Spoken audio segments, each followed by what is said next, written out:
Welcome to top headlines. తన అనుభవంతో సూచనలు ఇచ్చేందుకు కేసీఆర్ ఎందుకు ముందుకు రావడం లేదని తెలంగాణ సీఎం రేవంత్ రెడ్డి వ్యాఖ్యానించారు. ప్రజాపాలన విజయోత్సవాల్లో భాగంగా పెద్దపల్లిలో నిర్వహించిన బహిరంగ సభలో ఆయన మాట్లాడుతూ కేసీఆర్ గారు శాసనసభకు వచ్చి మీ అనుభవాల్ని తెలంగాణ ప్రజలకు పంచండంటూ సూచన చేశారు. 1 ఎకరాతో ₹1 కోటి ఎలా సంపాదించవచ్చో ప్రజలకు తెలియజేయండని ఎద్దేవా చేశారు. ఆయన విద్య ఆ రహస్యం ఏమిటో ఈ రోజుకు అంతుచిక్కడం లేదన్నారు. 10 ఏళ్లు అధికారంలో ఉన్నది బీఆర్ఎస్ఏనని, మేము అధికారంలోకి వచ్చిన ఈ 10 నెలల కాలంలోనే దిగిపోండని బీఆర్ఎస్ నేతలు మాట్లాడడం విడ్డూరంగా ఉందన్నారు. ప్రజలు తమను 5 ఏళ్లు పాలించారని ఎన్నుకున్నారన్నారు. మేం మంచి పనులు చేస్తుంటే ఆశీర్వదించడానికి ఏమవుతుందన్నారు. తాము పెద్దపల్లికి బస్ డిపో ఇచ్చామన్నారు. రామగుండంకు విమానాశ్రయం కూడా తీసుకొస్తామన్నారు. రోజు రోసయ్య గారు నాకు సూచన చేయడం జరిగింది. వారి సూచనతో చదువుకొని వారికే ఇబ్బందికరమైన పరిస్థితులు కల్పించే విధంగా శాసన మండలిలోనే మాట్లాడేవాడిని. ఆ మాట అన్నా, సార్ మీరు సూచన చేస్తూ నేను చదువుకొని వస్తే ప్రభుత్వానికి ఇబ్బంది కలిగినప్పుడు, ప్రభుత్వం సమస్యలో ఇరుక్కున్నప్పుడు డాక్టర్ వైఎస్ రాజశేఖర రెడ్డి గారు ఆ సమస్యను పరిష్కరించడానికి మిమ్మల్నే పంపుతాడు కదా, అది మీకు కూడా ఇబ్బంది అవుతుంది కదా అని నేను వారిని అడిగిన. అంటే వారు అన్నారు, ప్రతిపక్షంలో ఉన్నప్పుడు ప్రశ్నించాలి, పాలకపక్షంలో ఉన్నప్పుడు పరిష్కరించాలి. ప్రజాప్రతినిధులుగా ఇది మన బాధ్యత. దీంట్లో ఎవరం భేషజాలకు వెళ్లాల్సిన పని లేదు. నువ్వు సమస్యలతో అవగాహనతో వచ్చి మాట్లాడితే మా ప్రభుత్వం వాటిని పరిష్కరిస్తుంది. తద్వారా మా ప్రభుత్వానికి మంచి పేరు వస్తుంది తప్ప మీరు ప్రస్తావించారు కాబట్టి మేము వాటిని పరిష్కరించకుండా ఉండాలన్న ఆలోచన మన ప్రభుత్వానికి ఉండదు. ముఖ్యంగా ఆర్థిక శాఖ మంత్రిగా అది నా బాధ్యత అని వారు చెప్పినప్పుడు నాకు ఆనందం కలిగింది. ఈరోజు అలాంటి స్ఫూర్తి కొరవడింది చట్టసభలలో. ప్రతిపక్షాలు ప్రశ్నిస్తే పాలకపక్షాన్ని ఏదో పోతుంది అన్నట్టుగానో, ప్రశ్నించే వాళ్ళని అసలు మాట్లాడించడానికి అవకాశమే ఇవ్వద్దు అన్నట్టుగానో పరిస్థితులు తయారైనాయి. ఆ పరిస్థితుల నుంచి బయటపడాల్సిన అవసరం ఉన్నది. ప్రతిపక్షాలు కూడా రోసయ్య గారు చేసిన సూచన ప్రకారం చదువుకోవడం ద్వారా సమస్యల పట్ల అవగాహనతో కూడుకున్న ప్రసంగాలు చేస్తే అవి సమస్యలను పరిష్కరించడానికే కాకుండా ప్రభుత్వాన్ని ఇరుకున పెట్టడానికి ఉపయోగపడతాయి. తద్వారా ప్రజలకు ప్రయోజనం చేకూరుతుంది. తద్వారా శాశ్వతంగా ప్రజలలో ఒక చెరగని ముద్ర. ఈరోజు రోసయ్య గారు వారి కుటుంబం రాజకీయాలలో లేరు.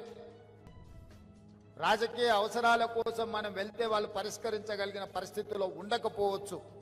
అయినా ఇన్ని వేల మంది ఈరోజు ఇక్కడికి వచ్చిండ్రు అని అంటే శాసనసభ్యుడిగా, శాసన మండలి సభ్యుడిగా, పార్లమెంట్ సభ్యుడిగా, ఉమ్మడి రాష్ట్ర ఆర్థిక మంత్రిగా వివిధ శాఖలను నిర్వహించిన అనుభవంతో వారు ముఖ్యమంత్రిగా, గవర్నర్గా దాదాపుగా 50 సంవత్సరాల పైగా ప్రజా జీవితంలో వారు రాణించినరు. ఎన్జి రంగా గారి శిష్యుడుగా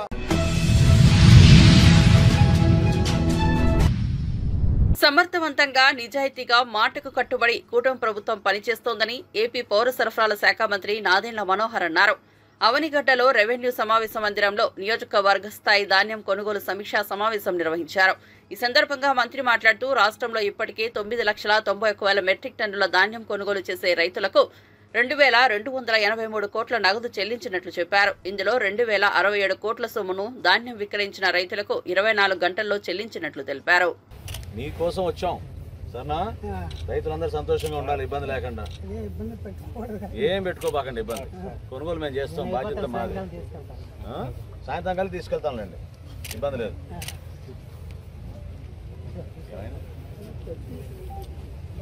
కొంచెం అది వేరే వెరైటీ, ఇది బాగుంది కదా.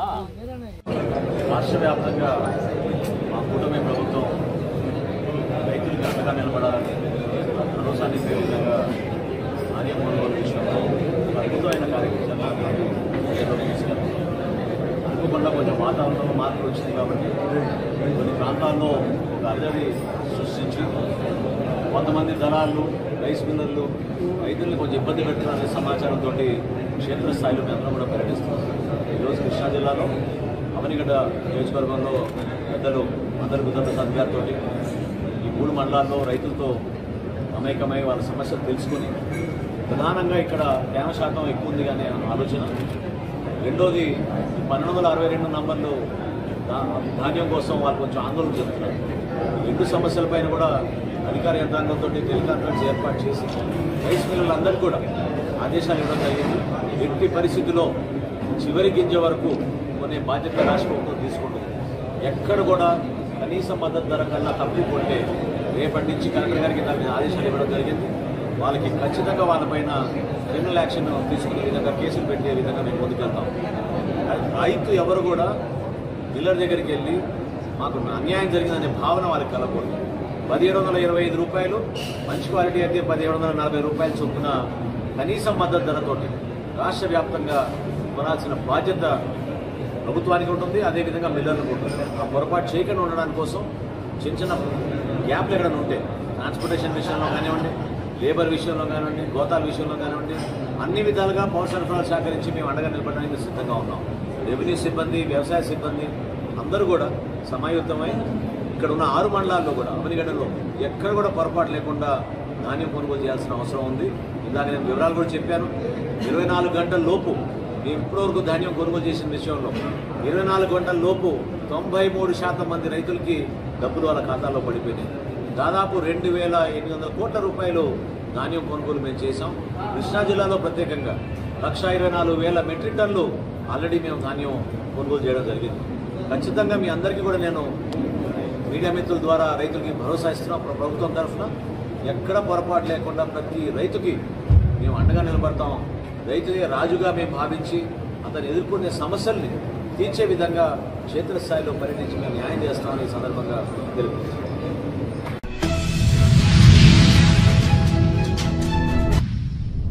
ఏక్నాథ్ షిండే తమతోనే ఉంటారని మహారాష్ట్ర కాబోయే ముఖ్యమంత్రి దేవేంద్ర ఫడ్నవీస్ ధీమా వ్యక్తం చేశారు. నిన్న నేను ఏక్నాథ్ షిండేని కలిశాను. కూటమి ప్రభుత్వంలో షిండే ఉండాలనేది మహాయుతి కార్యకర్తల అభిప్రాయమని ఆయన చెప్పారు. అతను మాతో ఉంటాడని నాకు పూర్తి విశ్వాసం ఉంది. మేమిచ్చిన హామీలను అమలు చేస్తామని ఫడ్నవీస్ అన్నారు. ప్రభుత్వాన్ని ఏర్పాటు చేయడానికి ఆయన తమను ఆహ్వానించాలని దేవేంద్ర ఫడ్నవీస్, ఏక్నాథ్ షిండే, అజిత్ పవార్ గవర్నర్ను కలిసి విజ్ఞప్తి చేశారు. అనంతరం ఏర్పాటు చేసిన మీడియా సమావేశంలో ఫడ్నవీస్ మాట్లాడుతూ తమ మహాయుతి కూటమి గవర్నర్ను కలిసి ప్రభుత్వ ఏర్పాటుకు ఆహ్వానించాలని కోరామన్నారు. ప్రభుత్వం ఏర్పాటు కోసం మద్దతిస్తున్న వారి సంతకాలతో లేఖ ఇచ్చామన్నారు. 5:30 గంటలకు ప్రమాణ స్వీకారం ఉండనుందన్నారు. आणि अपक्ष अशी एक मोठी महायुती या ठिकाणी झालेली आहे.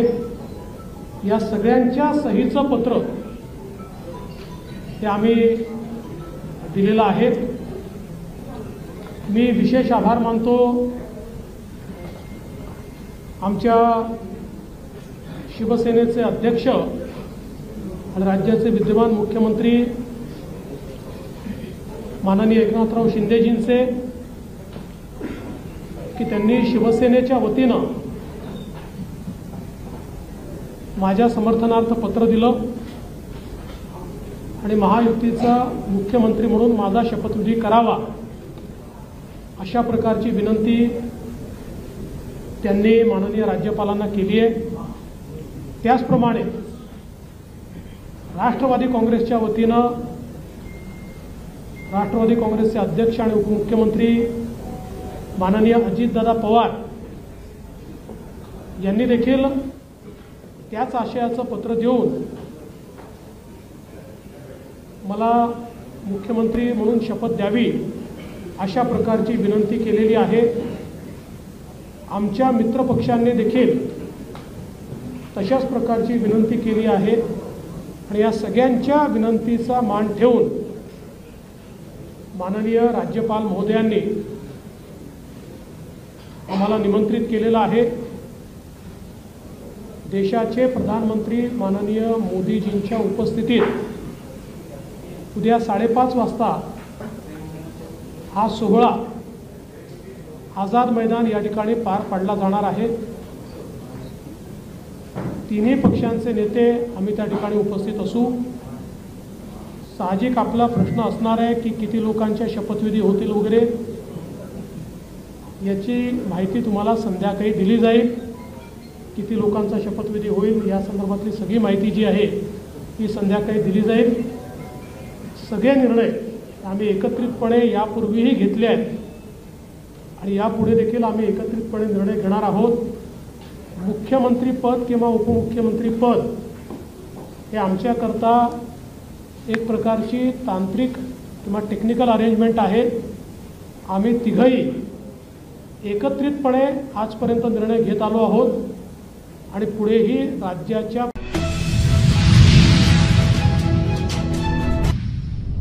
ల్యాండ్ ఇసుక లిక్కర్ మాఫియా ద్వారా గత వైసీపీ ప్రభుత్వం ప్రజలను దోచుకుందని మంత్రి అనగాని సత్యప్రసాద్ మండిపడ్డారు. గత ప్రభుత్వం హయాంలో జగన్ వైసీపీ నాయకులు భూ సమస్యలు పెంచారని ఆరోపించారు. మంగళగిరిలో సీసీఎల్ఏ కార్యాలయంలో మంత్రి జిల్లా కలెక్టర్లు జాయింట్ కలెక్టర్లతో వీడియో కాన్ఫరెన్స్ నిర్వహించారు. గ్రామాల్లో నెలకొన్న సమస్యలను పరిష్కరించే ఉద్దేశంతో ఎల్లుండి నుండి రెవెన్యూ సదస్సులు నిర్వహిస్తున్నట్లు చెప్పారు. అన్ని రకాల భూ సమస్యలపై ఈ రెవెన్యూ సదస్సులో ప్రజల నుంచి ఫిర్యాదులు స్వీకరించాలని కలెక్టర్లకు సూచించారు. భూ ఆక్రమణలు 22A భూముల ఉల్లంఘనపై ప్రత్యేక దృష్టి పెట్టాలన్నారు. రాష్ట్రాన్ని పునర్నిర్మాణం చేసి సమస్యలు లేని పాలన అందించాలని ముఖ్యమంత్రి చంద్రబాబు నిర్ణయించారన్నారు. ఇప్పటికే ముఖ్యమంత్రి ప్రతి నెల రివ్యూ చేసి సమస్యలు పరిష్కరిస్తున్నారని తెలిపారు.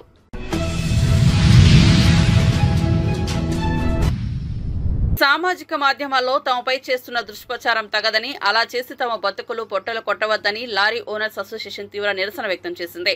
మాధ్యమాల్లో తమను ఒక మాఫియాగా చిత్రీకరిస్తూ చేసిన ప్రసంగం తమను ఎంతగానో బాధించిందంటూ లారీ యజమానులు ఆవేదన వ్యక్తం చేశారు. కాకినాడ సంజయ్ నగర్ లో ఉన్న లారీ ఓనర్స్ అసోసియేషన్ కార్యాలయంలో ఈ నిరసనను చేపట్టారు. ఈ సందర్భంగా లారీ అసోసియేషన్ అధ్యక్షుడు దాసరి శ్రీనివాసరావు, కార్యదర్శి అల్లంరాజు, కోశాధికారి గణేశుల వాసుల ఆధ్వర్యంలో లారీ యజమానులు తమ ఆవేదన వ్యక్తం చేశారు. కాకినాడ పోర్టుకు ఇతర ప్రాంతాల నుంచి వచ్చే లారీలను రానివ్వకుండా అడ్డుపడి ఒక మాఫియా కేంద్రంగా మార్చారని చెప్పడం తగదంటూ వారు పేర్కొన్నారు. మమ్మల్ని చాలా ఆరోపణ చేశారు. మా ఈయనను మహా టీవీ వారు మమ్మల్ని ఆరోపణ చేశారు.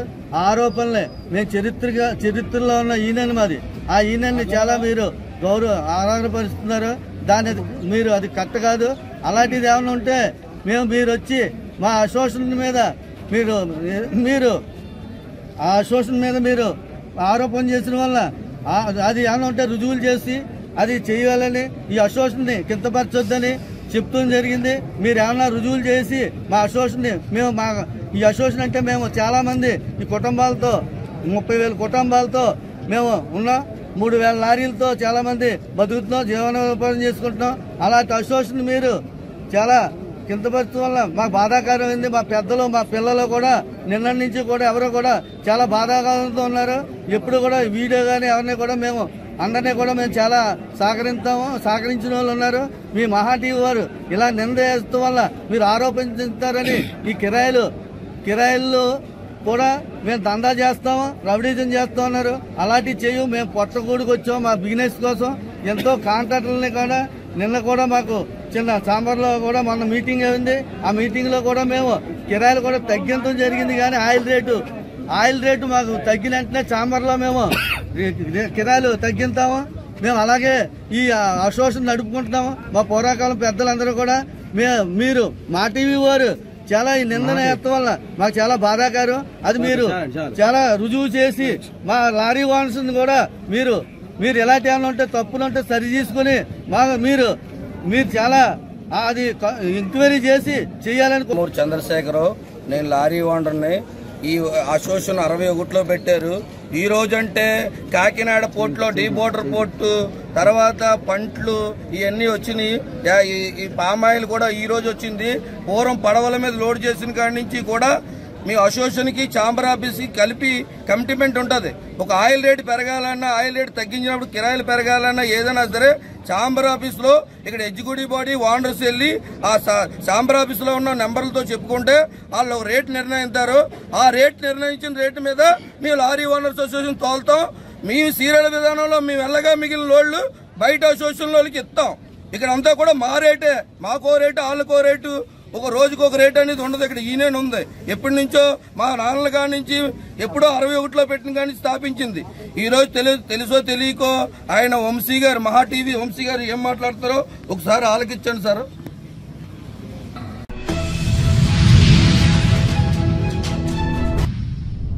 చట్టసభలో మహిళా బీసీ రిజర్వేషన్లను అమలు చేయాలని రాజ్యసభ సభ్యుడు వద్దిరాజు రవిచంద్ర కేంద్రానికి డిమాండ్ చేశారు. ఢిల్లీలోని మహారాష్ట్ర సదన్లో All India Federation for Social Justice 3వ జాతీయ సదస్సును బుధవారం నిర్వహించింది. సదస్సులో పాల్గొన్న వద్దిరాజు మాట్లాడుతూ ఒక ఓబీసీకి చెందిన వారే అయినప్పటికీ న్యాయం జరగడం లేదని ఆవేదన వ్యక్తం చేశారు. తెలంగాణలో బీసీ మంత్రులే లేరు, ఓన్లీ ఇద్దరు ఉన్నారు. 60% పైన ఉన్నటువంటి తెలంగాణ రాష్ట్రంలో ఓట్లన్నీ వేయించుకొని కేవలం ఇద్దరే, ఒకరు కొండా సురేఖ గారు, రెండవరు పొన్నం ప్రభాకర్ గారు. ఇప్పుడు ఖాళీగా ఉన్నటువంటి ఆరైనా కూడా కనీసం బీసీలకు, ఈ ఎస్టీకి, మైనారిటీకి సోదరులందరూ కూడా ఇస్తే సంతోషంగా ఉంటారు కదా. 1 ఇయర్ అయిపోయింది, వేస్ట్ అయిపోయింది. ఒక్క తెలంగాణ రాష్ట్రమే కాకుండా మహిళా బిల్లులు కూడా ఇప్పుడు చట్టం చేయబడి రెడీగా ఉంది. మహిళా బిల్లు తయారు చేసి రెడీ పెట్టిన మహిళా బిల్లుని ఇప్పుడు ఇంప్లిమెంట్ చేయాలంటే బీసీలకు ఖచ్చితంగా కూడా కుల గణన దేశం మొత్తం జరగాలి. ఇది జరగాలంటే ఇలాంటి సెమినార్లు పెట్టుకొని మేము చట్టం మొత్తం ప్రభుత్వాల మీద ఒత్తిడి తెచ్చి, కేంద్ర ప్రభుత్వం మీద కూడా ఒత్తిడి తెచ్చి ఇవన్నీ జరిగే విధంగా పోరాటం చేసే ఈ ప్రక్రియకు ఒక ఓబీసీగా, ఒక బీసీ బిడ్డగా వచ్చి సంఘీభావం తెలపడం కాకుండా మా కేసీఆర్ గారు ఖచ్చితంగా ఏదైతే అభివృద్ధి చేశారో బీసీల పట్ల ముందుకు తీసుకెళ్లారో వారన్నీ కూడా తెలియజేయడానికి వచ్చాం. ఖచ్చితంగా కూడా ఇది ఈరోజు జరిగే మీటింగ్ చాలా మంచిది. ఇక నుంచైనా బీసీలకు న్యాయం జరగాలని చెప్పేసి అందరం సంఘటితంగా ఉంటే ఖచ్చితంగా జరుగుతుందని చెప్పేసి ఖచ్చితంగా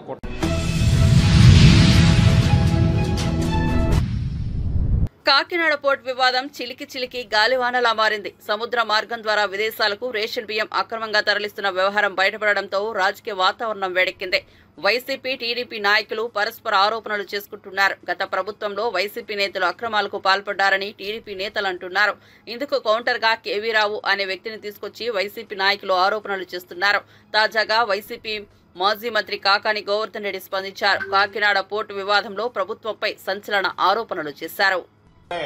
చంద్రబాబు నాయుడు గారు దీన్ని తన మనిషి అయినటువంటి కేవీరావుకి కట్టబెట్టడం జరిగింది. ఇది చరిత్ర ఎరిగినటువంటి సత్యం. దాన్ని ఆ రోజు ఒక విదేశీ కంపెనీని తీసుకొచ్చి, అదొక స్కామ్, ఒక విదేశీ కంపెనీని తీసుకొచ్చి దానిని ముందు పెట్టి బ్యాక్ డోర్ లో కేవీరావు గారు దాని వెనక చేరి దానిని దక్కించుకోవడం జరిగింది. అయితే కాకినాడ పోర్టుకు సంబంధించినటువంటి దాంట్లో పైకి కేవీరావు కనిపించినా దాని వెనక చంద్రబాబు నాయుడు హస్తం ఉంది, చంద్రబాబు నాయుడు బినామీగా అయిన చలామణి అయ్యాడని కూడా ఆ రోజు అనేక రకాలైనటువంటి వార్తలు రావడం జరిగింది. సరే, ఆ తర్వాత జరిగినటువంటి పరిణామ క్రమంలో కేవీరావు గారు తన ఆధీనంలో ఉండేటువంటి సంస్థలో ఉన్నటువంటి షేర్లని అరబిందోకి అమ్ముకోవడం జరిగింది. ఒక 2 ప్రైవేటు వ్యక్తుల మధ్య జరిగినటువంటి దానిలో ప్రభుత్వం ఈరోజు దానిలోకి సంబంధించి ప్రవేశించి వాళ్ళ మధ్య ఉన్నటువంటి వాటిలో ఇప్పుడు కేవీరావును వాడుకుని కేవీరావుని పావుగా చేసి తనకి ఎవరైతే కక్ష ఉందో, ఎవరి మీద అయితే కక్ష తీర్చుకోవాలనుకున్నాడో దానికి జగన్మోహన్ రెడ్డి గారితో పాటు ఎవరైతే ఆయనకు సంబంధించినటువంటి వ్యక్తులు ఉంటారో వాళ్ళందరి మీద కూడా జగన్మోహన్ రెడ్డి గారిని బురద జల్లుతూ ఆ వ్యక్తులను లక్ష్యంగా ఈరోజు వాటికి సంబంధించినటువంటి సంస్థల మీద దాడి చేయడానికి పూనుకోవడం జరిగింది. ఇప్పుడు కేవీరావును వాడుకొని దాని ద్వారా రాజకీయ లబ్ధి కోసం కేసులు వేయించేటువంటి ఒక ప్రయత్నం జరిగింది. ఒక్కసారి ఆలోచన చేస్తే ఈరోజు జరిగినటువంటి అన్నిటిలో 41% మాత్రం ఈరోజు దానికి సంబంధించినటువంటి అరబిందో సంస్థకు ఉన్నాయి. 59% షేర్లు ఎవరి దగ్గర ఉన్నాయి? కేవీరావు గారి ఆధీనంలోనే ఉన్నాయి. కేవీరావు గారి ఆధీనంలో 59 ఉంటే, 59% ఉంటే పోర్టు ఎండీగా ఆయనే ఉంటాడు, సీఈఓగా ఆయన మనుషులు ఉంటారు. నిర్ణయాధికారం అంతా 59% ఉన్నటువంటి కేవీరావు గారికే ఉంటుంది తప్ప ఈరోజు దానికి సంబంధించి అరబిందోకి రాదు. కాబట్టి బెదిరించి ఈ షేర్లు కొన్నాడు అని చెప్పి ఆయన చేత ఫిర్యాదు చేయడం, పోలీసులు ఎఫ్ఐఆర్ నమోదు చేయడం, ఇదంతా కూడా లాఫింగ్ స్టాక్ కింద హాస్యాస్పదంగా ఉంది తప్ప ఒక పరిణితి చెందినటువంటి వ్యక్తులు తీసుకునేటువంటి నిర్ణయాలు, తీసుకునేటువంటి విధానంగా కనిపించేటువంటి పరిస్థితి లేదు. ఒకవేళ నిజంగానే చంద్రబాబు నాయుడు చెప్పినట్టుగా ఈరోజు ఒకవేళ నిజంగా తీసుకోవాలి బెదిరించి అంటే ఫ్రీగానే తీసుకుని ఉండేవాళ్ళు, డబ్బులు ఇచ్చి తెలుసుకోవాల్సినటువంటి పరిస్థితి ఉంది. ఒకవేళ డబ్బులు కూడా ఇవ్వకుండానే బెదిరించి ఆయన దగ్గర షేర్లు లాగేసుకున్నారు అని చెప్పి ఫిర్యాదు చేసినప్పుడు అసలు ఉచితంగానే తీసుకునే దానికి అవకాశం ఉండేది, ఫ్రీగానే తీసుకుని ఉండేవాళ్ళు. కానీ అది జరగలేదు. కాబట్టి కేవలం ఇది ఏదో ఒక విధంగా కక్ష సాధింపులో భాగమైనటువంటిది ఈరోజు చంద్రబాబు నాయుడు గారు ఆడుతున్నటువంటి నాటకంలో భాగం అనేటువంటిది స్పష్టంగా అర్థమైపోయింది. ఈరోజు ఒక్కసారి చూస్తే ఒకే విధంగా మొత్తం ఒకవేళ నిజంగా ఆ కాకినాడ పోర్టు సంస్థనే ఒకవేళ తీసుకోవాలని అనుకుంటే మొత్తం తీసుకుని ఉండేవాళ్ళు, లేదా మెజారిటీ షేర్లు తీసుకుని దాని నియంత్రణ అధికారాలన్నీ అరబిందో సంస్థలోనే ఉండే చేతిలో పెట్టుకుని ఉండేవాళ్ళు. అవన్నీ లేకుండా 41% నువ్వు అమ్మి 59% కేవీరావు గారు పెట్టుకుని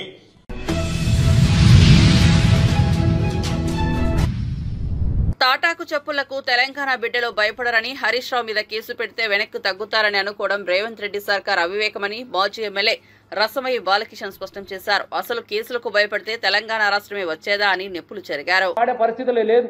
పాడినందుకు బెల్లిలలిత పోయింది, ఐలేని ఎన్కౌంటర్ చేసిర్రు. తెలంగాణ ఈ సందర్భంలో జరుగుతున్నటువంటి సందర్భంలో టీఆర్ఎస్ పుట్టిన తరువాత ఇంకొక 6 నెలలకు పార్టీ పెడదాం అనుకున్నప్పుడే ఒక చరిత్రకు శ్రీకారం చుట్టిండి కేసీఆర్. మీరందరూ కూడా మీరు తెలుసు. ఇది తెలంగాణ కోటి రత్నాల మీద తెలంగాణ జయబేరి అని మేము క్యాసెట్ రిలీజ్ చేసినాం. పార్టీ ఇంకా రాలేదు.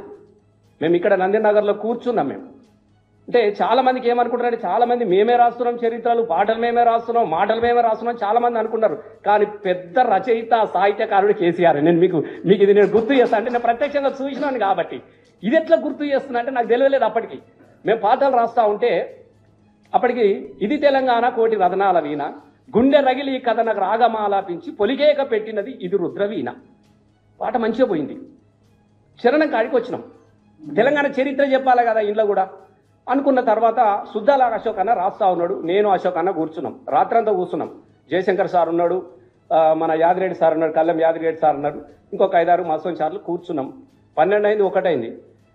పల్లవిలో ఒక పదం మంచిగా నచ్చింది. పోషమ్మ బోనాల శివసత్తులాట మనసొంతమే కదా బతుకమ్మ పాట. ఇక్కడ దాకా వచ్చింది. ఇక ముంగడికి వెళ్తలేదు.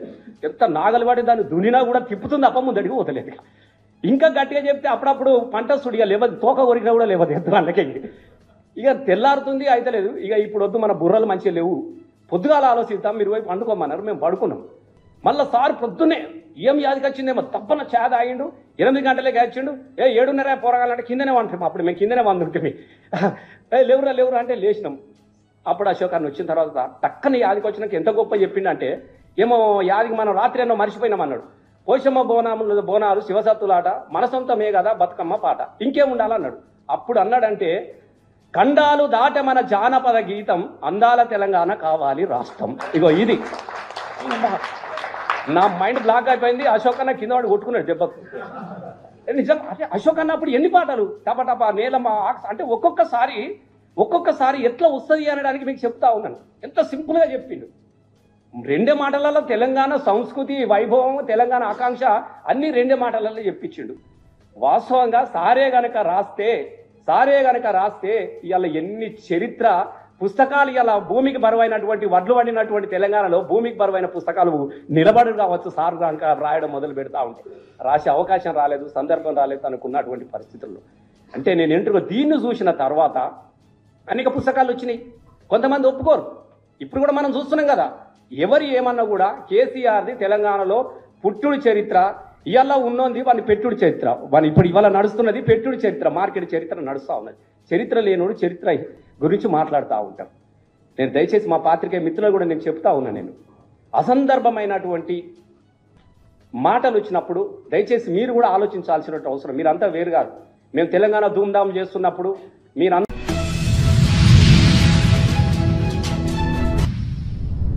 ఆంధ్రప్రదేశ్లో వినూత్న కార్యక్రమానికి శ్రీకారం చుట్టేందుకు సిద్ధమైంది విద్యాశాఖ. దేశంలోని ఇప్పటి వరకు ఏ రాష్ట్రంలో జరగని విధంగా మెగా పేరెంట్ మీటింగ్ చేస్తున్న మొదటి రాష్ట్రంగా ఆంధ్రప్రదేశ్ నిలవబోతోందంటున్నారు పాఠశాల విద్యాశాఖ సెక్రటరీ కోనా శశిధర్. ఈ నెల 7వ తేదీన మెగా పేరెంట్ టీచర్ మీట్ నిర్వహిస్తున్నాం.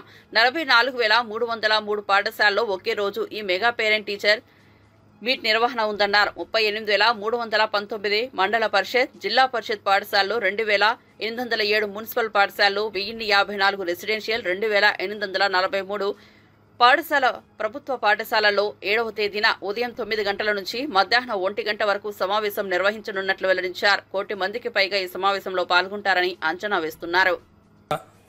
రంగోలీ మాత్రమే, ఒక ముగ్గు పోటీ మాత్రమే. తల్లులందరూ ఆలోచించి ఒక గ్రూప్గా ఏర్పడితే వాళ్ళు రేపు వాళ్ళ పిల్లల గురించి మాట్లాడుకోవడానికి దానికి ఇంటరాక్షన్ బాగుంటుందని చెప్పి 10 క్లాసులు ఉంటే 10 ముగ్గులు మాత్రమే, 15 ఉంటే 10 క్లాస్ రూమ్కి ఒకటి చొప్పున అట్లా. అదే తండ్రులకైతే టగ్ ఆఫ్ వార్ ఒక ½ అన్ అవర్ పాటు.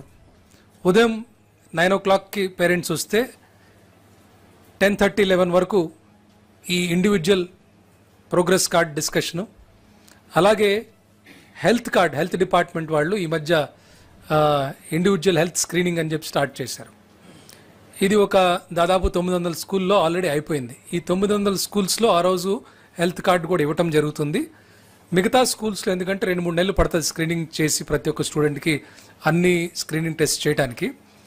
అక్కడ మాత్రం హెల్త్ కార్డు గురించి వివరించడం జరుగుతుంది. సో ప్రతి టీచరు ఈ కార్డు ఇస్తూనే హెల్త్ కార్డు గురించి, హెల్త్ కార్డు రెడీగా ఉంటే అది ఇవ్వటము, లేదంటే హెల్త్ కార్డు గురించి వివరించడం జరుగుతుంది. ఇది అయిన తర్వాత నేను చెప్పినట్టుగా తల్లిదండ్రులకి ముగ్గుల పోటీలు, అలాగే టగ్ ఆఫ్ వార్ ఉంటుంది.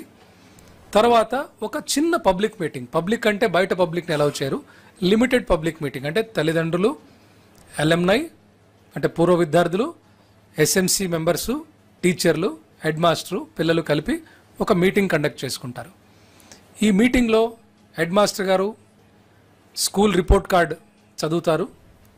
అలాగే ఆ ఎంటైర్ ఈవెంట్ను కూడా టీచర్లు నడిపించకుండా తల్లుల్లోనే ఎవరో ఒకళ్ళు బాగా మాట్లాడేవాళ్ళు వాళ్ళనే నిర్వహించమని చెప్పడం కూడా జరిగింది. ఎందుకంటే వాళ్ళు ఇన్వాల్వ్ అయితే ఇంకా బాగుంటుందని. ఒక ముఖ్యమైన అంశం ఏమిటంటే ఈసారి అంటే ఫస్ట్ టైం మేము star rating for schools, for both ఇన్ఫ్రాస్ట్రక్చర్కి ఒక స్టార్ రేటింగు, అకాడమిక్ అంశానికి ఒక స్టార్ రేటింగు, ఈ 2 అంశాల మీద 2 స్టార్ రేటింగ్స్ ఇవ్వటం జరుగుతుంది. అంటే కొన్ని చోట్ల ఎక్కడన్నా మనకి బిల్డింగ్ వసతులు బాగుండి 3 స్టార్ కానీ 4 స్టార్ కానీ ఉండొచ్చు, కానీ అక్కడ 1 స్టార్ అకాడమిక్ పర్ఫార్మెన్సే ఉండొచ్చు, చెప్పలేం. సో కేవలం బిల్డింగ్లు బాగున్నంత మాత్రం చదువులు బాగున్నట్టు కాదు. మా మంత్రివర్యులు చెప్తున్నారు, ఎప్పుడు చెప్తుంటారు, అవుట్పుట్స్ కాదు అవుట్కమ్స్ ఉండాలి అని. అంటే క్లాస్కి పాఠం చెప్పడం కాదు, విద్యార్థికి పాఠం చెప్పాలని. క్లాస్కి పాఠం చెప్పడం అంటే సిలబస్ అయిపోయింది, మేము చేయాల్సింది అయిపోయింది, అలా కాకుండా what is the learning outcomes, ప్రతి విద్యార్థి నేర్చుకున్నారా లేదా అనేది దాని